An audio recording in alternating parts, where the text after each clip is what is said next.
Huyu jamaa bwana anafahamika kwa jina la Ken. Akiwa zake kufanya interview bwana anakutana na bimdada Sara. Sara bwana anamwambia haiwezekani kupata kazi. Nataka kupata kazi hapa lazima tufanye mapenzi mimi na wewe. Jamaa yetu Ken bwana na amake anamwambia haiwezekani. Mimi nimekuja kuomba kazi. Wewe tena bwana nifanye mapenzi na wewe. Bimdada Sara bwana yuko serious. Anamwambia jamaa sogea karibu na mimi. Niwekee mkono begani. Taratibu bimdada Sara bwana anaanza kufungua shati ya mshikaji. Anaanza kumsifia jamaa bwana. Wewe ni mzuri bwana, wewe ni handsome. Kwa nini uteseke mtaani? Bimdada Sara bwana anamkazia jamaa Kevi. Anamwambia ili upate kazi lazima ukubaliane na masharti yangu. Endapo utakubali tu mimi na kuhakikishia kazi unapata. Hii ni uhakika, lakini lazima tufanye mapenzi mimi na wewe. Wewe kijana bado damu yako ya moto kabisa. Mshikaji wetu Ken bwana anaanza kujiumauma pale. Dada haiwezekani bwana, mimi nina mke. Na isitoshe bwana mimi ni mtu wa dini kabisa. Maadili ya dini hayatufundishi hivi. Mimi nakuomba tu bwana unisaidie tu kama binadamu wenzako. Sara anamwambia haiwezekani, hakuna kazi ya bure siku hizi.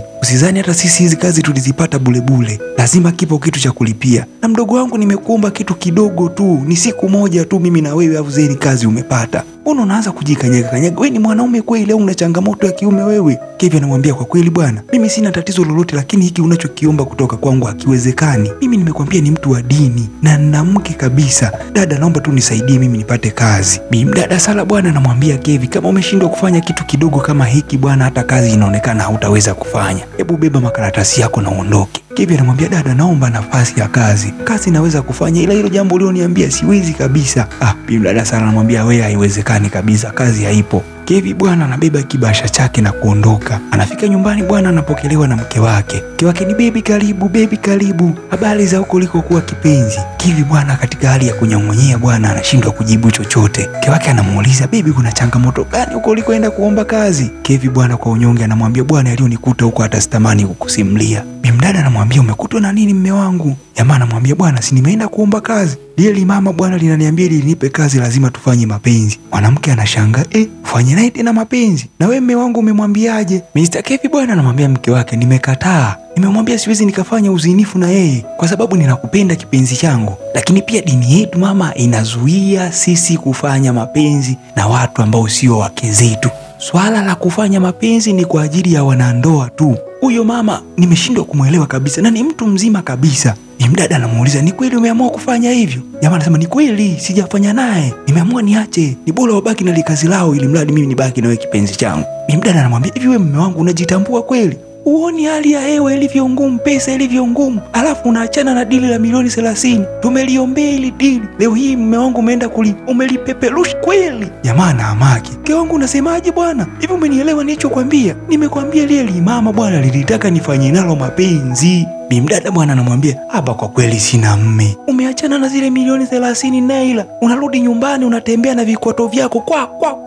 Mke wangu nimeachana na lile dili. Utanilisha mawe hapa ndani. Kwanza nikwambie nilikuwa nimeshaanza kufanya na mahimizi kwa ajili ya hiyo hela. Sasa ninachokuambia rudi kule bwana ukalipambania hili dili. Na ukirudi hapa mimi nataka urudi na hiyo pesa. Kevin anamuuliza mke wake, hivi kweli uko serious wewe ndio kuniambia hivyo? Mimi nakwambia maswaibu niliyokutana nayo afu unaniambia nirudiko nikalipambania hilo dili. Mdada anamkazia anamwambia mimi nakwambia rudi ukapambanie hilo dili mme wangu tupate hiyo pesa. Kevin bwana huyu hapa ofisini kwa bimdada Sara. Anafika anamwambia bwana bosi samahani. Nimefika nyumbani nimejiuliza kwa kina na kwa upana. Nimeona bosi wangu ni bora nirudi nikubaliane na lile wazo lilolisema. Ni bora nije bwana tufanye tu kile kitendo ili mradi bosi wangu nipatie kazi. Bimdada Sara bwana anabadilika. Anamuuliza Kevin kitendo gani ambacho nakisema? Kevin bwana anasema bosi umesahau uliniambia bwana nikunyandue ili unipatie kazi. Bimdada Sara bwana anamwambia hebu karibu kiti ukae. Jamaa yetu Kevin bwana anakaa kwenye kiti. Bimdada Sara bwana anaanza kumwambia bwana lile jambo ambalo nilikuomba ilikuwa ni sehemu ya mtihani wako. Kwa hiyo kama ungekubali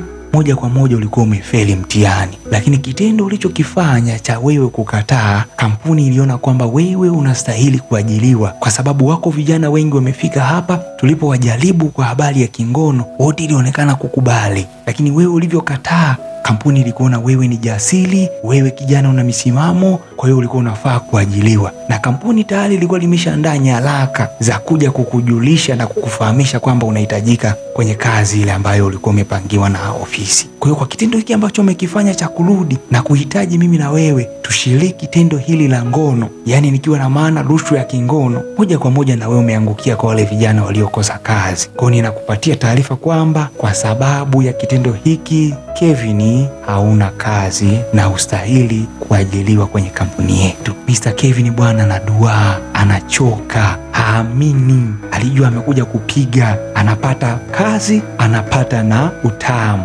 kolea. Kevin bwana anarudi nyumbani, anamkuta bimdada bwana naye amekuwa wa moto. Bimdada anafika anaanza kumwakia, we mme wangu ni waovyo kabisa, hufai, yaani ni bora uende ukachukue fedha uniache mimi ndani, kisa nimekuambia bwana uende ukachukue hizo naila milioni 30. Umeniona mimi sifai mke wako wa ujana wako, bora uende ukachukue hela, kwa umesamini hela kuliko mimi. Kevin bwana tena anashangaa, namwambia mama, wewe si ndio uliniambia niende nikafuatilie hizo pesa, imekuwaje tena umenibadilikia? Mdada anawaka, namwambia kiukweli nilikupima na mimi niliamua nikujaribu nione kama kweli unaweza kufuata hela au la ukaamua kubaki na mimi, lakini kwa kitendo ulichokifanya cha kufuata pesa, mme wangu, nimejua wewe hunipendi kabisa, hunipendi. Mr. Kevin bwana anamwambia mke wangu, hebu tafadhali naomba unisikilize, hata yale leo nikuta kule tena. Bimdada anawaka tu, anamwambia kiukweli unataka unisimulie nini? Unataka unisimulie jinsi ulivyomkisi yule mama? Unataka unisimulie jinsi ulivyomkumbatia yule mama? Unataka unisimulie kuhusu, au unataka kuniambia style mlioifanya kule? Au unataka kuniambia zile pesa umeziweka wapi? Nakwambia hii ndoa imenishinda, siwezi kubaki na wewe mwanaume mwenye tamaa, mwanaume mwenye gugu. Yaani kila ukiona mwanamke sababu ya mapesa